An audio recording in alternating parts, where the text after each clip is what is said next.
नमस्कार विद्यार्थी मित्रांनो. तर आज आपण नवनीत प्रकाशन मधील इयत्ता 5वी साठी नवोदय विद्यालय प्रवेश परीक्षेमधील स्वाध्यायाची सिरीज आपण बघतोय. त्यामधील आज आपण बघणार आहोत स्वाध्याय 2.4. तर बघूया पहिला प्रश्न. पुढील संख्या चढत्या भाजणी किंवा मांडणीत लिहा. चढती मांडणी, चढती भाजणी या शब्दांवरून गोंधळून जाऊ नका. चढती भाजणी किंवा चढती मांडणी म्हणजे चढता क्रम. चढता क्रम म्हणजेच काय? Ascending order. तर बघूया, खाली तुम्हाला काही अंक दिलेले आहेत आणि त्यानुसार ऑप्शन मध्ये आपण चेक करूया कोणतं उत्तर आहे. 98 या ठिकाणी बघा, हा छोटा आहे. याच्यापेक्षा तिन्ही ठिकाणी 98 आलेले आहे, म्हणजे हा 1 नंबर वरती राहील. बघू 89 नसणारा हा एक कट झाला. तर 3 ऑप्शन पैकी दुसऱ्या क्रमांकावर बघा, इथं आहे 32, इथं आहे 23 आणि इथं 230. तर 23 नंबरचा हा दुसऱ्या क्रमांकावर आहे. दुसऱ्या क्रमांकावर असणारा इथं आहे दुसऱ्या क्रमांकावर. तिसऱ्यामध्ये काय येणार? 32 येणार आणि चौथ्यामध्ये 230 येणार. तर बघूया, पर्याय क्रमांक 4 मध्ये चढता क्रम दिलेला आहे, म्हणजे चढती भाजणी दिलेली आहे. तर आपण अशा प्रकारे हे उदाहरण जो आहे सोडवायचं. अगदी सोपी आहे, त्यामध्ये एक्सप्लेन करण्यासारखं जास्त नाही आहे. एका विद्यार्थ्याने भागाकाराच्या उदाहरणात 3च्या ऐवजी 8 भाजक घेतल्यामुळे बाकी 5 उरली, तर भाज्य कोणते? मुलांना भाज्य, भाजक, भागाकार आणि बाकी ह्या 4 ज्या गोष्टी आहेत ते तुम्हाला माहित पाहिजेत. भाज्य, भाजक, भागाकार आणि बाकी. तर यामध्ये बघूया, आपण करून बघूया. सुरुवातीला 15 आहे. 15 ने जर आपण काय म्हणते, 3च्या ऐवजी 8 भाजक घेतल्यामुळे, तर 8 भाजक घेतल्यामुळे या ठिकाणी जर 8 घेतला तर 8 ने भाग जात नाही त्याला. बघूया. त्यानंतर दुसऱ्या क्रमांकाचा जर 40 घेतला तर पूर्ण भाग जातो. तिसऱ्या क्रमांकामध्ये आपण 45 ठेवून बघूया. तर बघा, 8च्या काळात 45 नाही, त्याच्यापेक्षा कमी नंबर जो आहे तो आपल्याला घ्यायचा आहे 40. किती क्रमांकावरती आहे? 5.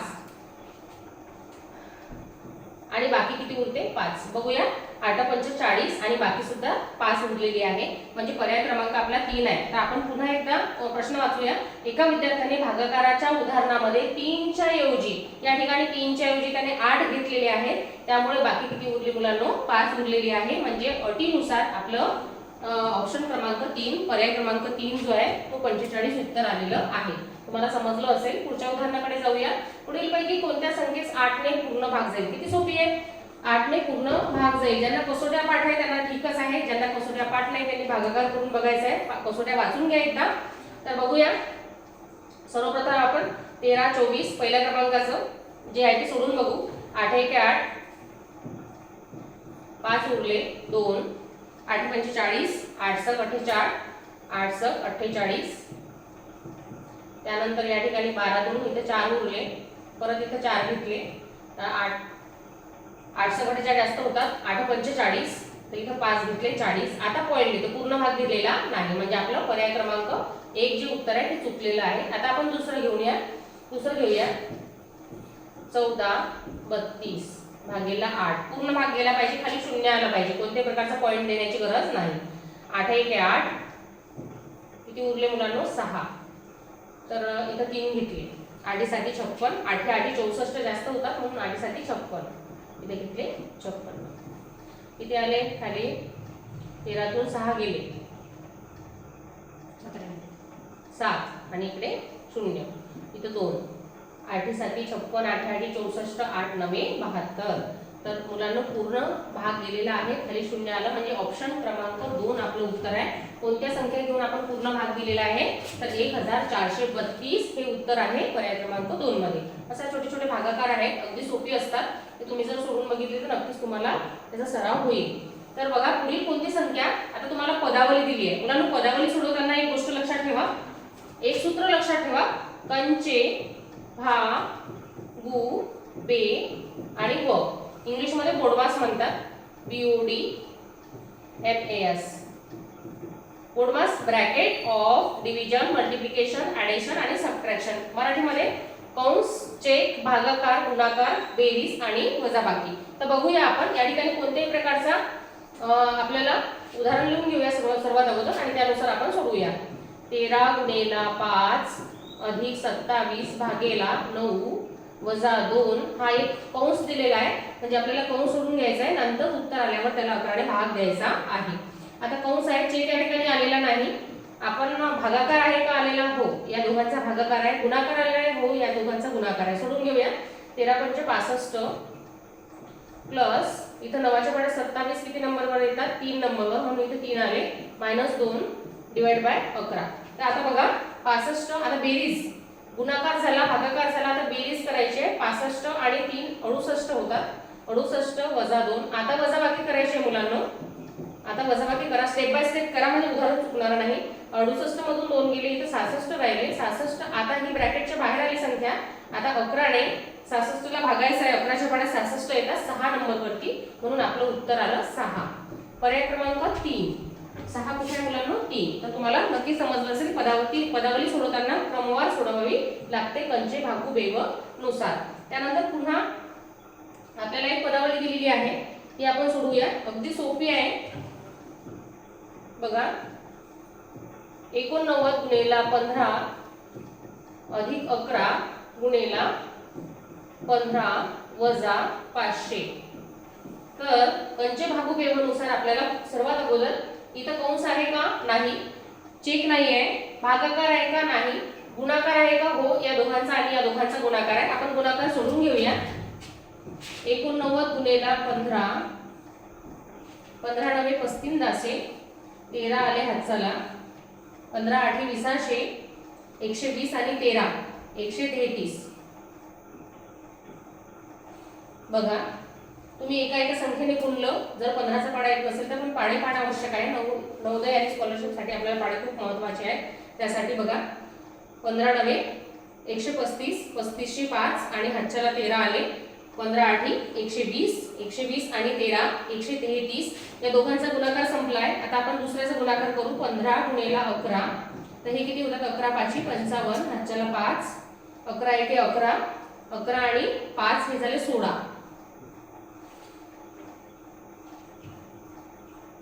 तर अशा प्रकारे आपल्याला या दोघांचं गुणाकाराचं उत्तर जे आहे ते मिळालेलं आहे. आता आपण या दोघांची बेरीज करून घेऊया. इथं बेरीज आहे, इथं मांडून घेऊ. 5 प्लस 165 आणि नंतर मग त्याची वजाबाकी करायची आहे मुलांना.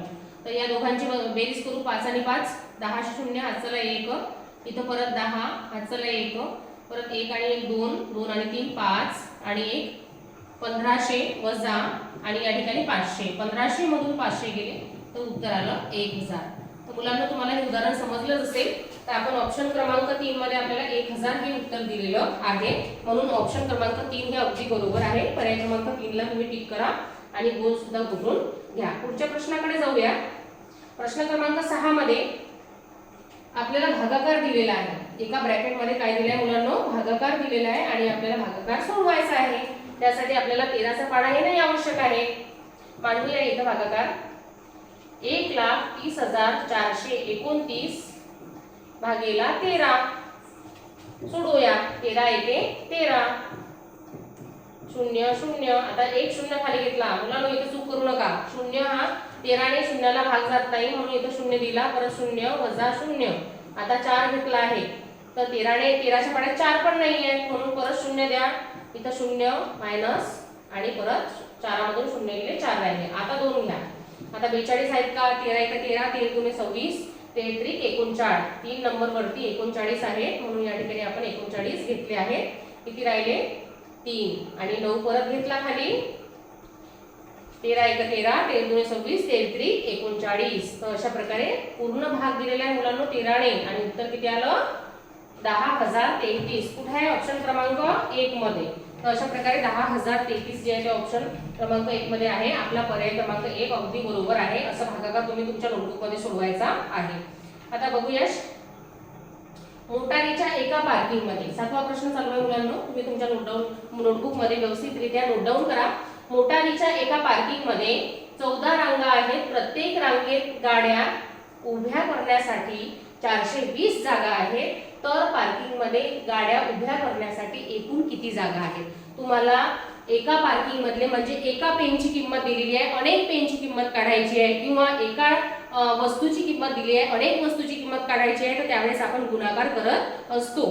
तर त्यासाठी आपण या उदाहरणामध्ये सुद्धा गुणाकार पद्धत वापरणार आहोत. अनेक वस्तूची किंमत दिली आहे आणि एका वस्तूची किंमत काढायची आहे, तर आपण भागाकार करत असतो. ही गोष्ट तुम्हाला माहिती आहे अगदी बरोबर.